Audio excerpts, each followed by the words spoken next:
అప్పుల బాధలు వెంటాడుతున్నాయా? అయితే 6 జేవిఆర్ వారి జాతిరత్నాలు ధరించండి.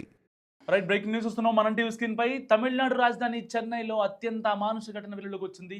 ఒక మహిళను అత్యంత దారుణంగా అంతమొందించి ఏ మాత్రం ఆనవాళ్లు లేకుండా చేసేందుకు ఆమె శరీర భాగాలతో నిందితులు బిర్యానీ వండిన తీరు అందరినీ దిగ్భ్రాంతికి గురి చేస్తుంది. ఆగస్టు 5న చెన్నై నుంచి ఢిల్లీ బయలుదేరిన Tamil Nadu express train Agra railway స్టేషన్కు చేరుకుంది. ఒక జనరల్ కంపార్ట్మెంట్లో తీవ్ర దుర్వాసన రావడంతో ప్రయాణికులు రైల్వే పోలీసులకు సమాచారం అందించారు. సో అంత వరస్ట్గా స్మెల్ వస్తుందని చెప్పి సో రైల్వే పోలీసులు వెంటనే రెస్పాండ్ అయ్యారు. ఆ బోగిని మొత్తాన్ని కంప్లీట్గా క్షుణ్ణంగా తనిఖీలు చేశారు. ఆ బోగిలో, ఆ కంపార్ట్మెంట్లో రెడ్ కలర్ సూట్ కేసు ఒకటి పోలీసులు దొరికింది. దాన్ని తెరిచి చూసిన పోలీసులు దెబ్బకు షాక్ అయ్యారు. అందులో ముక్కలు ముక్కలుగా కోసిన మహిళ శరీర భాగాలు బయటపడటంతో ఒక్కసారిగా ఉలిక్కిపడ్డారు. ఈ కేసుని సీరియస్గా తీసుకున్న తమిళనాడు అండ్ యూపీ పోలీసులు సంయుక్తంగా దర్యాప్తు ప్రారంభించారు. చెన్నై సెంట్రల్ రైల్వే స్టేషన్తో పాటు పరిసర ప్రాంతాల్లోని 350కి పైగా సీసీటీవీ కెమెరాల ఫుటేజ్లను పోలీసులు పరిశీలించారు. ఈ క్రమంలో ఒక మహిళ కలిసి రెడ్ కలర్ సూట్ కేసును ట్రైన్లో ఉంచి వెళ్ళినట్టు గుర్తించారు. ఆ తర్వాత సబర్బన్ రైల్ ద్వారా గుడుంబజేరి చేరుకున్నారు. అండ్ ఆటోను వాళ్ళు ఫాలో అవుతున్న ఆటో ఏదైతే ఉందో ఆ ఆటో ద్వారా వాళ్ళు ఉంటున్నటువంటి ఆ ఇంటిని పోలీసులు గుర్తించారు. సో ఇంటి తలుపులు పగలగొట్టి లోపలికి వెళ్తే పోలీసులకి విస్తుపోయే విజువల్స్ కనిపించాయి. ఇల్లంతా రక్తం మరకలు ఉండడంతో పాటు ఒక పెద్ద బిర్యానీ పాత్ర కనిపించింది. దాని మూత తొలగించి చూడగా బియ్యంతో పాటు మానవ శరీర భాగాలు ఉండడంతో పోలీసులు కంగుతిన్నారు. మృతురాలని ఒడిశాకి చెందిన హయత్ నిషాగా గుర్తించారు. ఆమెతో పాటు ఉంటున్న బంధువులు మాణిక్ ఉద్దీన్ లస్కర్, అతని భార్య భాగ్మతి ఈ హత్యకు పాల్పడ్డారు.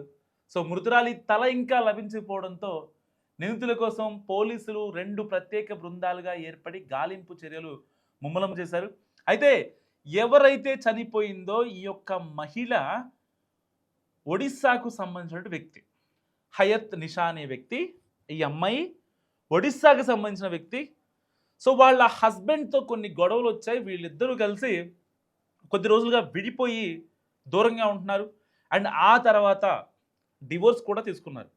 నిజంగా ఈ ఘటన అప్పట్లో ఏదైతే ప్రెషర్ కుక్కర్లో అండ్ రంబుల్లో హనీమూన్ మర్డర్లు వీటన్నిటినీ తలపించే ఘటన నిజంగా ఇదని చెప్పాలి. ఎందుకు ఆ మాట అంటున్నానంటే ఈ అమ్మాయికి వాళ్ళకి ఎలాంటి సంబంధం లేదు. అయినా సరే ఒక కిరాణా షాప్ దగ్గర పరిచయం అయింది ఈ భాగ్మతి. ఎవరైతే ఈ రెడ్ కలర్ ట్రాలీ కనిపిస్తుందో మీకు, ఆ రెడ్ కలర్ ట్రాలీని చాలా నైస్గా తీసుకెళ్తుంది కదా ఒక ఆవిడ పేరు భాగ్మతి. సో వాళ్ళ పక్కన ఉంటే వాళ్ళ హస్బెండ్. వీళ్ళిద్దరికీ ఒక అమ్మాయి పరిచయమైంది. ఆ అమ్మాయే హయత్ నిషా. సో తనున్న బాధలు చెప్పుకుంది, ఇద్దరు కలిశారు. సో ముగ్గురు కలిసి ఒకే ఇంట్లో నివాసం ఉంటున్నారు. అండ్ గత కొద్ది రోజులుగా హయత్ నిషా చనిపోయిన అమ్మాయితో వీళ్ళకి కొన్ని గొడవలు అవుతున్నాయి.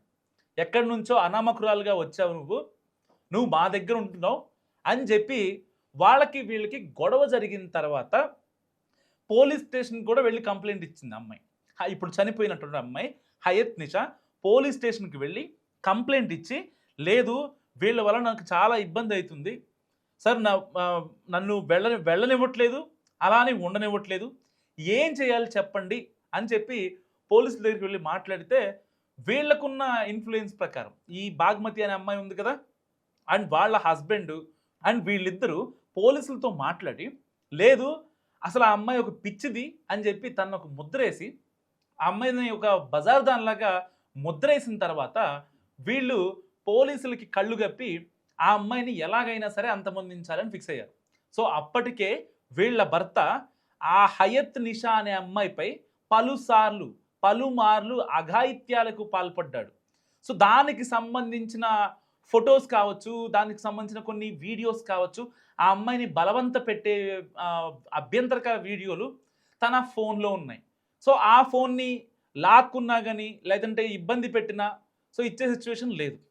సో ఇది చెప్పకుండానే ఎక్కడ వాళ్ళిద్దరి కాపురం ఇబ్బంది పడుతుందో నా వల్ల అని చెప్పి ఆ అమ్మాయి వెళ్ళి పోలీస్ స్టేషన్ కంప్లైంట్ చేసింది. ఇబ్బంది పెడుతున్నారు, నన్ను పంపించేయండి, నేను బయటకు వెళ్ళిపోతా. సో ఎవరికైనా సరే వాళ్ళని ఇబ్బంది పెట్టి మరి అక్కడ ఉండేటువంటి ఆ రైట్ అసలు అక్కడ లేదు. సో అలాంటి పాయింట్‌లో ఇక్కడ ఎప్పుడైతే ఈ హయత్ నిషా పోలీస్ స్టేషన్‌కి వెళ్లి కంప్లెయింట్ చేసిందో, దాని తర్వాత మళ్ళీ పోలీసులొచ్చారు. సర్ది చెప్పే ప్రయత్నం చేశారు. అంతా బానే ఉంది. బానే ఉంటున్నారు.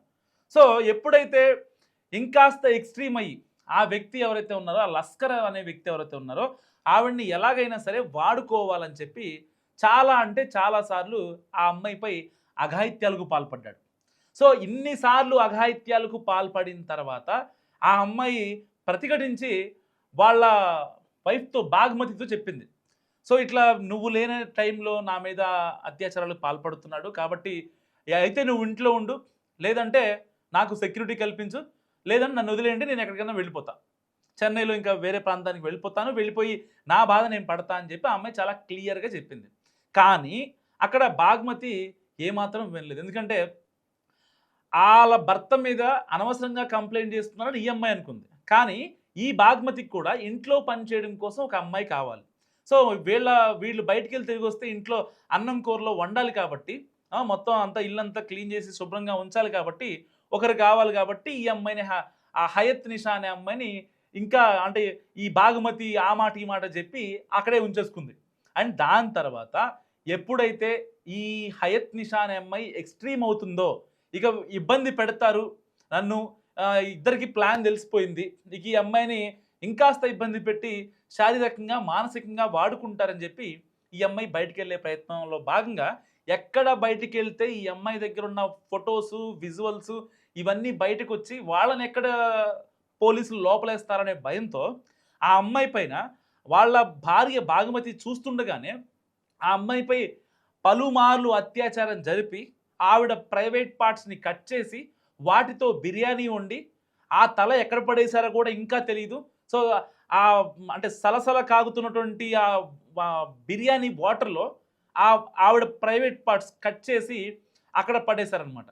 సో ఆ పడేసిన తర్వాత ఏదైతే మెయిన్ ఓన్లీ ప్రైవేట్ పార్ట్స్ వరకు ఆ బిర్యానీ బగారా ఏదైతే హండీ ఉంటది కదా! ఆ హండీలో ఉన్నాయి. సో రిమైనింగ్ పార్ట్స్ మొత్తం కట్ చేసి తీసుకెళ్ళిపోయారనమాట. అప్పటికే వాళ్ళ ఇంట్లో మొత్తం రక్తపు మడుగుల్లో వాళ్ళందరూ నడిచేసరికి అక్కడంతా చిందరవందరగా ఉంది. సో ఎప్పుడైతే వీళ్ళు చెన్నై సెంట్రల్ రైల్వే స్టేషన్‌కొచ్చి థర్డ్ ప్లాట్‌ఫార్మ్ ఏదైతే మూడో నంబర్ ప్లాట్‌ఫార్మ్ దగ్గరికి వచ్చిన తర్వాత ఆ సీసీ కెమెరాల్లో వాళ్ళు వెళ్తున్నటువంటి ఆ విజువల్ చూసిన తర్వాత వాళ్ళు ట్రైన్ ఎక్కారు. ట్రైన్ ఎక్కిన తర్వాత సో నెక్స్ట్ ఒక 2 స్టేషన్స్ తర్వాత వీళ్ళు దిగిపోవడం జరిగింది. దిగిపోయి ఇక మళ్ళీ వాళ్ళు ఆటో పట్టుకొని వాళ్ళ ఇంటికొచ్చేసారు. ఇంక మళ్ళీ స్టేషన్‌కి వెళ్ళలేదు. సో సరిగ్గా ఈ ట్రైను ఏదైతే ఢిల్లీ వెళ్తుందో సర్కార్ ఎక్స్‌ప్రెస్ సరిగ్గా ఆగ్రా వెళ్ళిన తర్వాత ఈ యొక్క స్మెల్ మొత్తం బయటకొచ్చింది. ఈ యొక్క రెడ్ సూట్ కేస్ కూడా బయటికి రావడం అండ్ దానికి సంబంధించి మొత్తం వ్యవహారం మొత్తం బయటపడింది. సో ఏంటా అని చెప్పి పోలీసులు తమదైన స్టైల్‌లో విచారిస్తే జస్ట్ 350 సీసీటీవీ ఫుటేజ్‌లు. సో జస్ట్ అంటున్నాను ఏమనుకోకండి. ఎందుకంటే కేస్ అంత హై ప్రయారిటీ కేస్. ఇటు చెన్నై పోలీసులు, అటు యూపీ పోలీసులు సంయుక్తంగా నిర్వహించిన సోదాల్లో వీళ్ళు చేసినటువంటి ఎంక్వైరీల్లో మొత్తం అసలు ప్లాన్ ఏంటో మొత్తం బయటపడిపోయింది. ఎందుకు చంపారా అని మ్యాటర్ తమదైన స్టైల్‌లో ఈ లస్కర్‌ని, ఈ బాగ్మతిని విచారిస్తే వాళ్ళు చెప్పిన విస్తుపోయే విషయాలు నిజంగా ఇలా ఉన్నాయి. అంటే ఎవరో అనామకురాల్ని వాళ్ళకి మనకి సంబంధం లేదు. సో ఎట్టి పరిస్థితిలో ఆ అమ్మాయిని వదిలేస్తే ఆ అమ్మాయి బాధ ఆ అమ్మాయి చూసుకుంటది. సో ఆ అమ్మాయితో మనకు సంబంధం లేదు అని ఆ అమ్మాయి నిజంగా వదిలేసి ఉంటే ఆ నిషా అనే అమ్మాయిని ప్రశాంతంగా ఆ అమ్మాయి లైఫ్ ఆ అమ్మాయి బతుకుండేది కదా! కనీసం ఆ అమ్మాయి ప్రాణాలతో బతుకుండేది. అట్‌లీస్ట్ ఆ అమ్మాయి వాళ్ళ ప్రాణాలతో ఉండేది. అలాంటి వ్యక్తిని అంత ఇబ్బంది పెట్టి ప్రైవేట్ పార్ట్స్‌తో బిర్యానీ వండారంటే నిజంగా వీళ్ళని ఎన్‌కౌంటర్ చేయాలా వద్దా? ఎంత క్రూయల్ మైండ్ సెట్.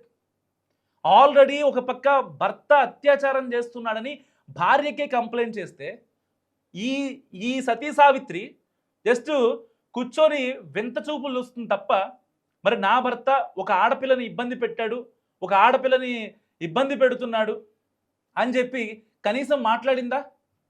ఎట్టి పరిస్థితుల్లో అక్కడ ఖండించాల్సిన బాధ్యత ఈ యొక్క భార్యకి లేదా?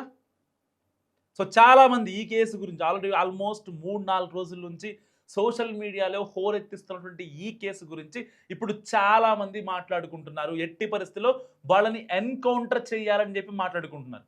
మరి మీరేమనుకుంటున్నారో మస్తు కామెంట్ చేయండి.